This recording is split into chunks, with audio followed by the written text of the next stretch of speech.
NAACP passes a resolution condemning racist elements within the Tea Party.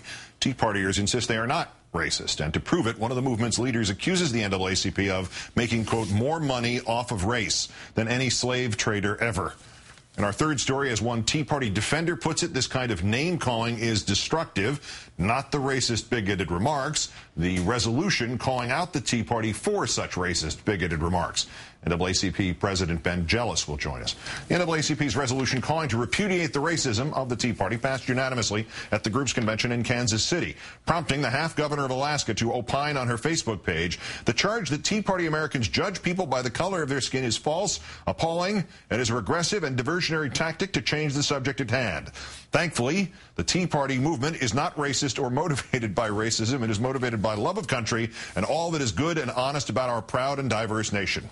That woman is an idiot, even on Facebook. That motivation illustrated here by the North Iowa Tea Party, the group creating a billboard that, while hardly explicitly racist, compares President Obama to Hitler and Lenin and is accompanied by the statement, "Radical leaders prey on the fearful and naive." The billboard has since been papered over. Meanwhile, a St. Louis Tea Party group is calling on the IRS to revoke the NAACP's tax-exempt status. Michelle Malkin calling the resolution a smear fest against the Tea Party, and the embattled RNC chair, Michael Steele, without naming the NAACP, also defending the Tea Party by labeling recent statements as, quote, destructive. Tea Party activists, he said, are a diverse group of passionate Americans who want to ensure that our nation returns to founding principles, enough with the name-calling.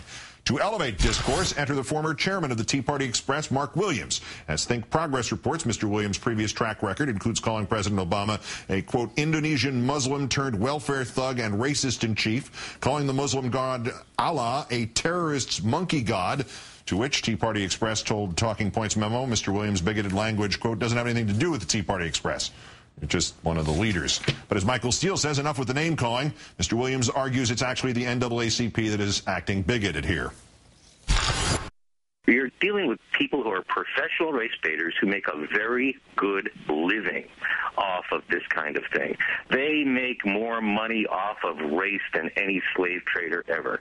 It's time groups like the NAACP went to the trash heap of history where they belong with all the other vile racist groups that emerged in our history. On National Public Radio, that liberal bastion, no less. As promised, joining me now, the president of the NAACP, Ben Jealous. Thanks for some of your time tonight, sir. Thank you. All right, you heard it. What is your response to Mr. Williams' allegations there? Look, you know, what we did is we said, repudiate the racists in your ranks, repudiate the acts of bigotry. We've sat here and we've watched as you've carried these vile signs. We've sat here and we've watched these vile statements. We've sat here and we've watched as you've called civil rights icons and congressmen like John Lewis the N-word and Barney Frank the F-word. And what we haven't heard, and, you know, and this I'll tell your folks the first time because of Mike Steele's crazy comment. You know, what we haven't heard is them come out and say, I've sat down and had lunch with Mike Steele multiple times, and Mike, please come out and say something about this racism. And he never does. He, you know, just a little kind of nod here, a little thing there. Come out and say there is no space for bigotry in the Republican Party. There is no space for bigotry in the Tea Party. That's what they need to do. Just say we disavow these acts and we disavow the people who do them. Is it that hard? Do you think that what you passed was actually kind of moderate? Because it struck me that one of the points that you emphasized was that the Tea Party is not a racist movement, but is merely tolerating racism and bigotry by its members. I thought that was kind of mild. Look, you know, this is not about party. You know, racism isn't about party. It's about what's moral and what's right. And it's possible for people to be in the Tea Party and, you know, be in the NAACP. I had a NAACP member who's a Tea Party member come up to me after my speech, put his arm around me and say, thank you. I know there's space for me in the NAACP. I belong to the Tea Party, but I've been in Texas, but I've been beginning to feel as if there's not space for me there. Thank you for speaking up and making sure that there will always be a place for people like me in the Tea Party. That's what we do as the NAACP. We're not in this for party. We're in this for what's right and what's moral. Was this considered a year ago as this thing sort of mushroomed out of nowhere, blossomed out of nowhere? Was there a thought that you needed to say something as an organization last year? And if not, why take the time that you did to say something? Sure. We come together once a year for this process. We've been doing it for 101 years. People come from all over the country. There's a whole process for months that leads up to it. This resolution was brought to us by people here in the state of Missouri who deeply disturbed, feeling attacked, feeling slandered, and also knowing that the Council of Conservative Citizens, the lineal descendant of the White Citizens Council, a group that says that black people are not equipped to participate in democracy, and which is based in St. Louis, has been bragging about their influence in the Tea Party, has been encouraging people to get more involved in the Tea Party, talking about their representation in the Tea Party. And so knowing that that's going on in their state, they said, please try to get Dick Armey to stand up and just say there's no space for racists in our party. There's no space for people who hold up these vile signs in our party.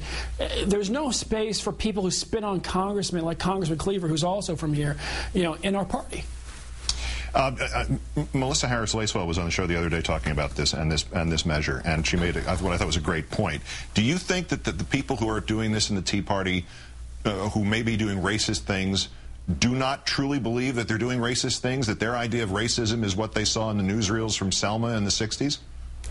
It's possible that some of them don't realize that, but the Council of Conservative Citizens and Stormfront.org, which David Duke always promotes as a big site that tracks violent white supremacists, clearly know that they're racist, and they clearly know that they love the Tea Party, and they say that they're in the Tea Party, and they're promoting and encouraging people to join. We got death threats at our office in Los Angeles today, and if there aren't violent racists in the Tea Party, then why are people calling, threatening to kill us for speaking out about violent racists in the Tea Party? I don't mean to laugh, but it does sort of prove your point, rather self-evidently. Ben Jealous, president of the NAACP, great thanks, and continued success to you, sir. Thank you, sir.